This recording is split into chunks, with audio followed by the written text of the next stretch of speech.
else could miss her, not half as much as me. She cried so when I left her, it like to broke my heart. And if I ever find her, we never more will part.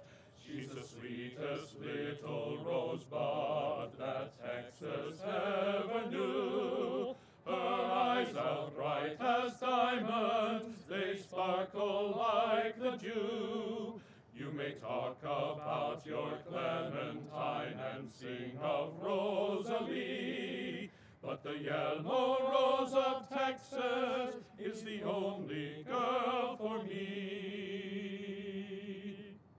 Where the Rio Grande is flowing and starry skies are bright, she walks along the river in quiet summer night. I know that she remembers when we parted long ago, and I promised to return and not to leave her so.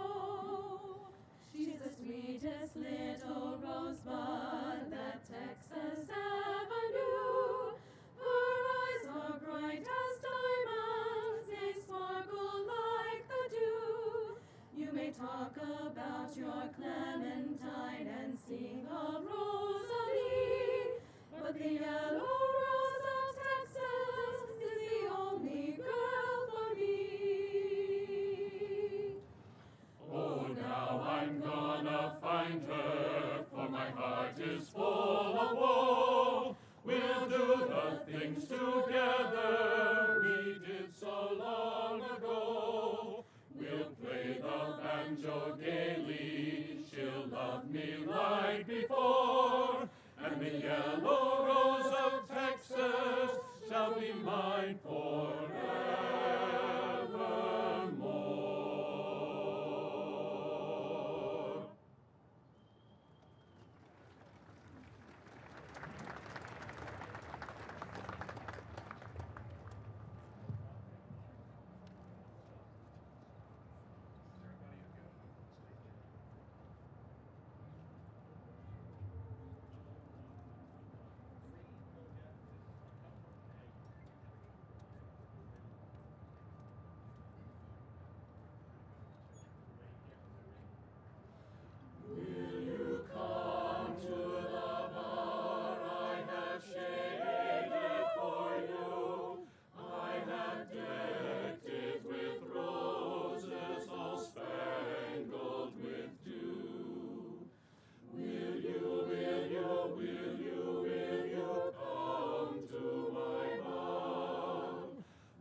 cowboys cry, yippee-yi-yi, deep in the heart of Texas, the counties ball and ball and ball, deep in the heart of Texas.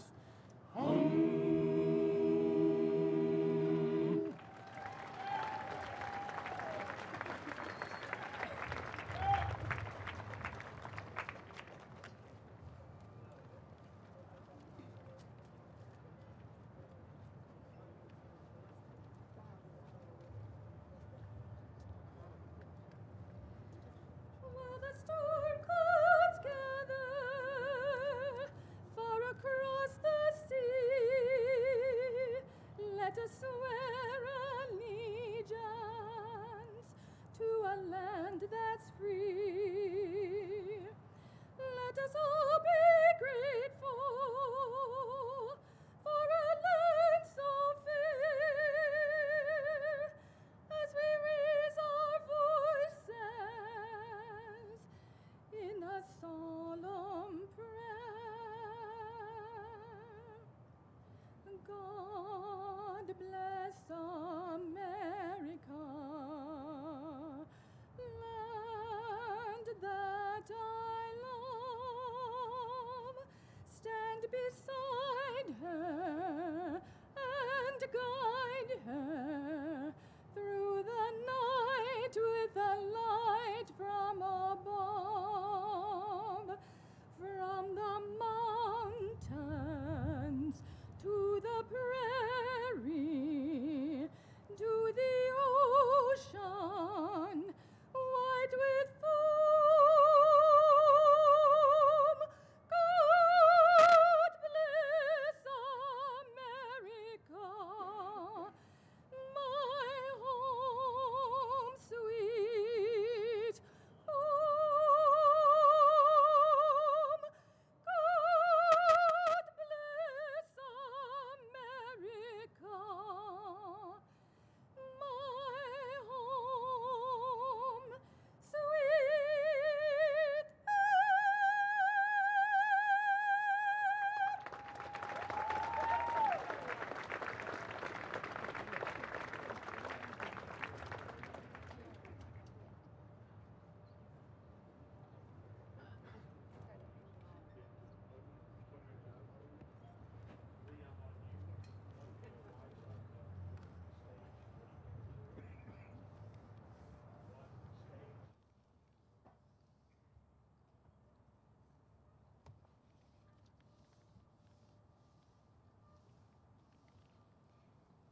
Well, hello.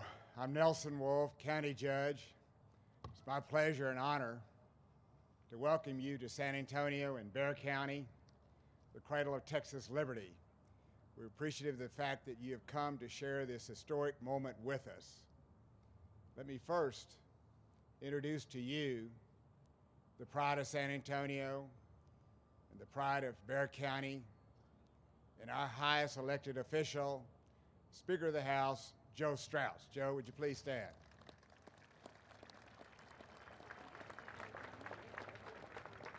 We appreciate the great work that you're doing for this great state. And Susan Reed's with us today, our district attorney who's been involved in a number of issues in historic preservation. This is our 177th anniversary, and the some 188 men that gave their lives so that we can live a better life, did it in the cradle of liberty, the Alamo right behind us. And each year, we come to commemorate what they stood for and the great role they played in the history of Texas in 1836. That March 6th, just a few days from now, when that battle took place and raged for some 13 days as they fought for all of us. And that victory that they stood for right here led to the founding of Texas and making us an independent nation. We're so very fortunate that Jerry Patterson foresaw the ability and the vision to bring that letter that a 26-year-old soldier wrote saying victory or death, and all he asked for was to die like a soldier. And he did more than that. But Jerry took the effort to work with the Texas State Library Archives, with the Daughter of the Republic, and the land commissioners to bring this historic letter to San Antonio. He's been in office since 2003 and has done a great honor for this state, has been active in a number of historic preservation. And Jerry, we can't say enough our great appreciation to the citizens of our community and really to the citizens of the United States to be able to see this historic letter right where it was wrote. Jerry, please come up. Thank you, Judge. Thank you, Judge. I don't know about y'all, but the hair on the back of my neck is standing up right now as we await a return of an iconic, emotionally charged, fragile piece of paper to its place of origin 177 years ago. Now, I know that in all probability that letter was drafted somewhere over there across the street, and it may not have actually transversed this area here, but I suspect it did. I know there was a horseman that carried it out named Albert Martin, and I know that that was a very tumultuous time and tumultuous departure. One of my goals before the day or the evening or the next few minutes are complete is to try to keep my voice from breaking or getting too misty-eyed as we think about what we're about to do and commemorate. Now, I like to say that this was my doing, but it wasn't. I have some really smart people, competent, capable, with all kinds of good ideas who thought this idea up. And bright minds and idle time often generate really good ideas.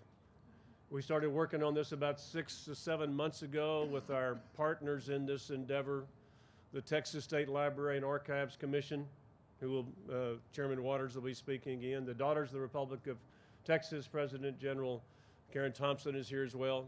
And it took a long time to get to where we are today. A very, very fragile, precious document that hasn't always been well kept. We had a lot of help along the way. In attendance today is Red McCombs. McCombs Foundation contributed a substantial amount of money. I can't recall the amount, but it was a big number. Thank you, Red. We had the Meta Alice Keith Bratton Foundation. Is anyone here from, just raise your hand, and right over here, thank y'all. Really appreciate it. HEB also made a substantial contribution. I know we have some folks here from HEB. The Kempner family, the Galveston family, the Kempner family. If you're here, let us know. We'll give you a round of applause anyway. And a special thanks to the Emily Morgan Hotel, who provided some free lodging for some of the staff that are going to be here 24/7 throughout this endeavor. The professionalism displayed by all involved, particularly the Texas Department of Public Safety, the San Antonio Police Department. We have our reenactors and the Ross Volunteers from the Fightin' Texas Aggie campus to the east. Thought we might get something out of that. There's all many, many people to thank. Along the way, as you know, the Texas General Land Office is now a partner in the Alamo. And there's a lady here who I will introduce, who is the lady that keeps the Daughters of the Republic of Texas, our partners in the Alamo preservation and moving forward. Before I do that, I also want to make note of a lady who's very important in us moving forward and represents the interest of the preservation of the Alamo, who is here today, the chairman of the Veterans Affairs Military Installations Committee, your local senators, Letitia Van de Putte. Letitia.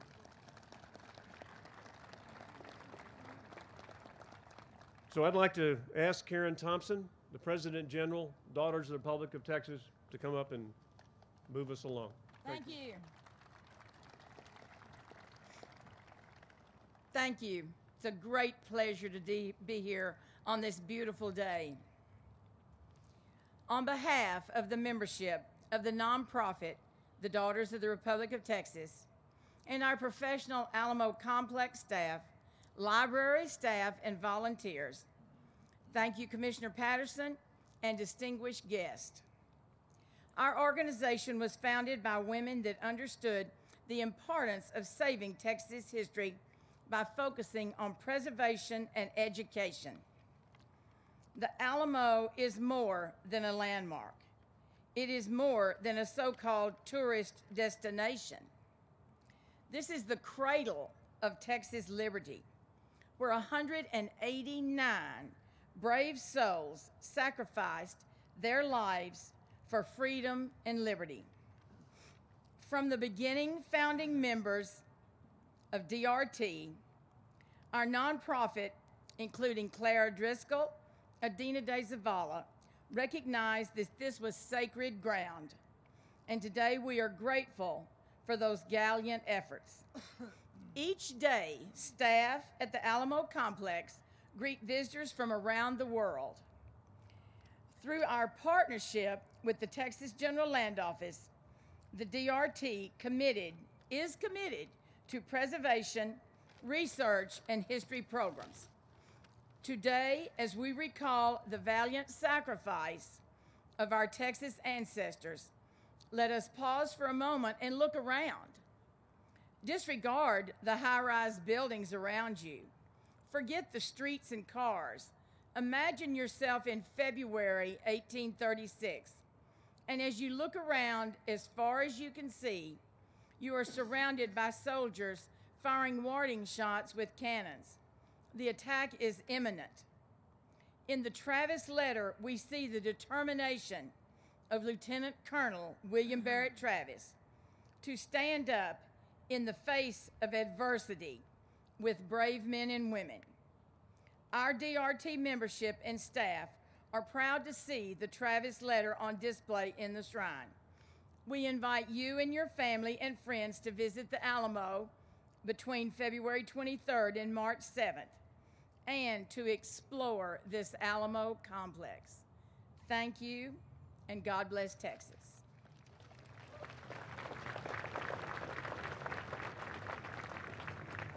And let me introduce Michael Waters, Texas State Library and Archives. You have the podium. Thank you very much. Good afternoon, ladies and gentlemen. Today is a day of pride.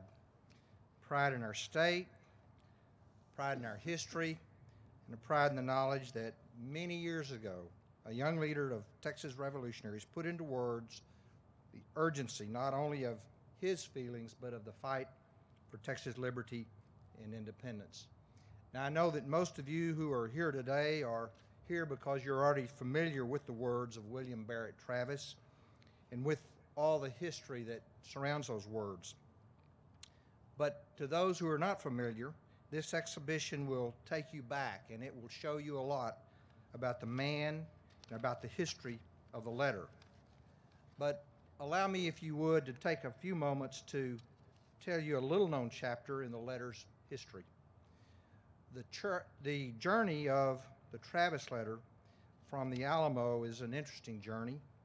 As the story goes, in the midst of the battle in February of 1836, Captain Albert Martin, who was a shopkeeper from Texas, took the letter and under the cover of darkness took the letter to Gonzales.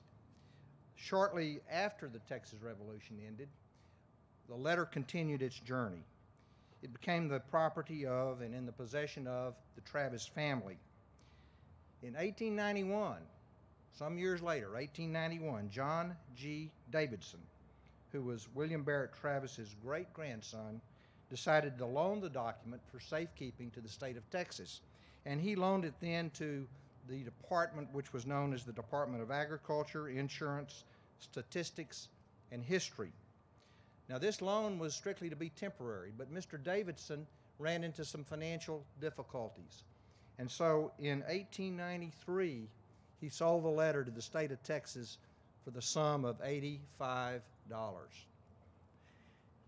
1893 became the property of the state of Texas, and in 1909, when the Texas State Library and Archives Commission was organized and founded, the Travis letter was transferred to iCare. About 105 years ago, the State Library and Archives Commission has had the care of this very delicate but sacred piece of paper. Since then, the letter and its message has been displayed many times. As Travis wrote, he wrote it, quote, to the people of Texas and all Americans in the world, unquote. It was exhibited many times over the past century, including a long period of time in the Library and Archives building in Austin.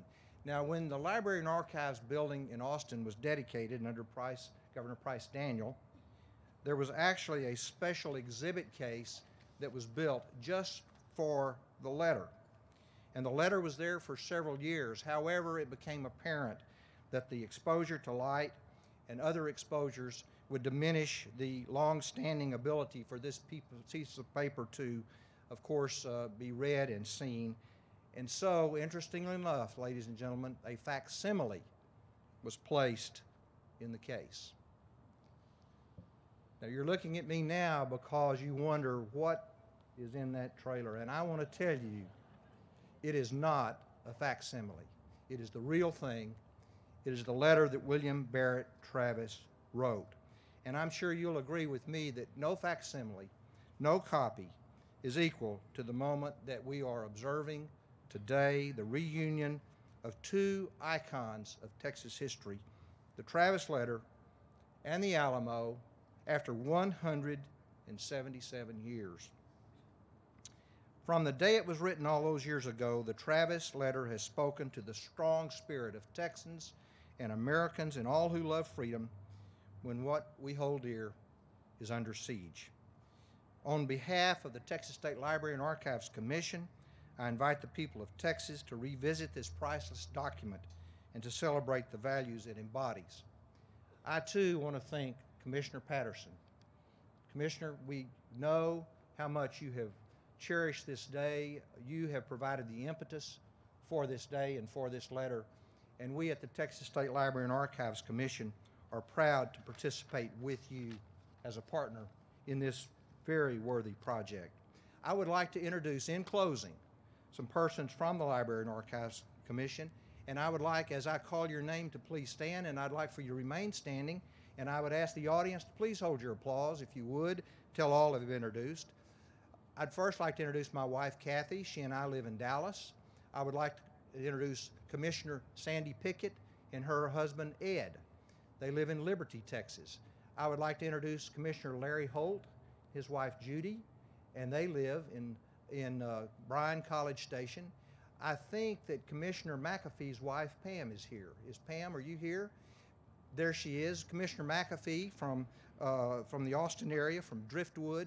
They actually live way out in the country, but Driftwood is their post office box. Pam is here representing Commissioner McAfee. Our state librarian is Ed Seidenberg. Ed, would you stand? Our Assistant Attorney General, who is our legal counsel, is here, Joe Thrash. Our state archivist, who holds the responsibility of her and her staff for maintaining this letter, is here, Jelaine Chubb from the Austin area. And I want all the other persons who are employed by or associated by the Library and Archives Commission to please stand.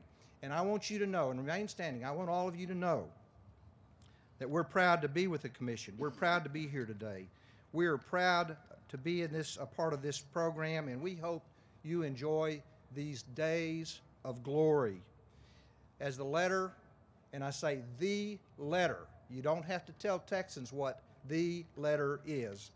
The letter has returned to the Alamo since the time it was written in 1836 by William Barret Travis. Thank you very much.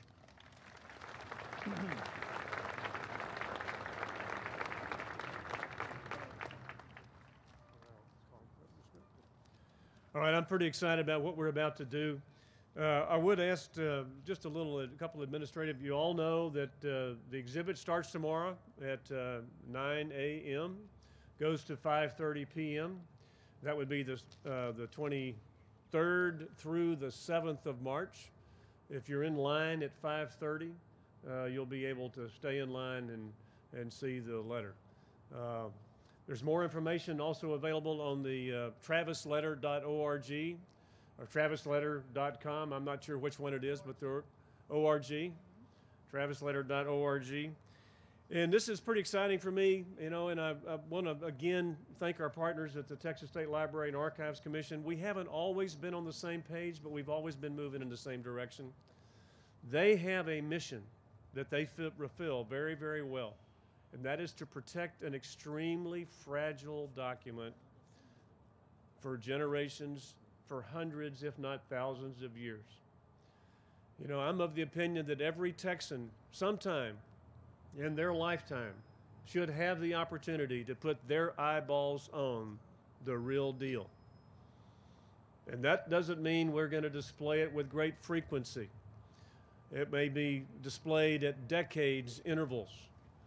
But every Texan at some time in their lifetime should be able to eyeball the document that, as I said when I first stood up here, at least makes the hair on the back of my neck stand up, and the one time that I've got to see it. It's a wonderful thing to be in charge of the Alamo, along with the Daughters of the Republic of Texas. My first visit here, I think, was 1950. When I was about 4 years old, my dad was a World War II veteran who had been called up for Korea. He was over here being re-inducted into the Army Air Corps. Well, I guess it was Air Force at that time. And there's a picture of me standing in one of those alcoves back there, which is probably against the rules today. And I can't find the picture anyway, so I don't think I'm in trouble. We have a special person with us today. A fascinating story. We are here to honor the letter and the author of that letter, of course, William Barret Travis. But we have a gentleman here who was recently elected county sheriff in Denton County, Texas. And his name is William Barret Travis. He is a collateral descendant of the William Barret Travis who penned that letter. And it's a heavy burden to bear, Sheriff, but if you would join me here at the podium. Sheriff Travis is going to read the letter, and as that occurs, we will start the movement. So I would ask for all of you to join me in officially welcoming the Travis letter back to the Alamo. Please stand.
Commandancy of the Alamo, Bear, February 24th, 1836. To the people of Texas and all Americans in the world, fellow citizens and compatriots, I am besieged by thousands of more Mexicans under Santa Anna.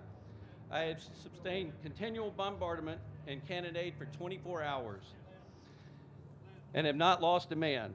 The enemy has demanded surrender at discretion. Otherwise, the garrison will be put to the sword if the fort is taken. I have answered that demand with a cannon shot, and the flag still waves proudly from our walls. I shall never surrender or retreat. Then I call on you in the name of liberty, of patriotism, and everything dear to the American character to come to our aid with all dispatch. The enemy is receiving reinforcements daily and will no doubt increase to 3,000 or 4,000 in 4 or 5 days. If this call is neglected, I am determined to sustain myself as long as possible, die like a soldier who never forgets that due to his own honor and that of his country. Victory or death. William Barret Travis, Lieutenant Colonel, Commandant. P.S. The Lord is on our side. When the enemy appears in sight, we had not 3 bushels of corn.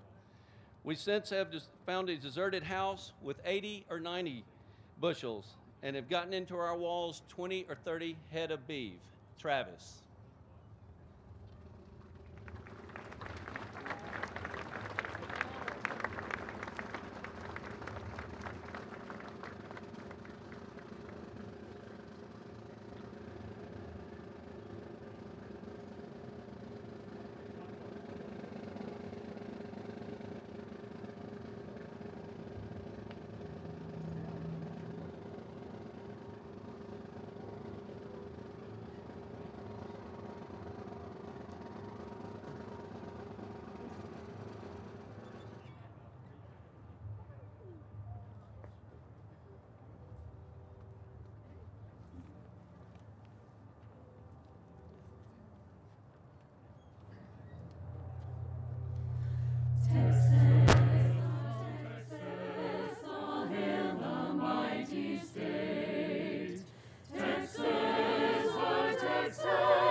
Thank you. God bless Texas. God bless all of those who have made her and will continue to make her brave and strong. That concludes our program.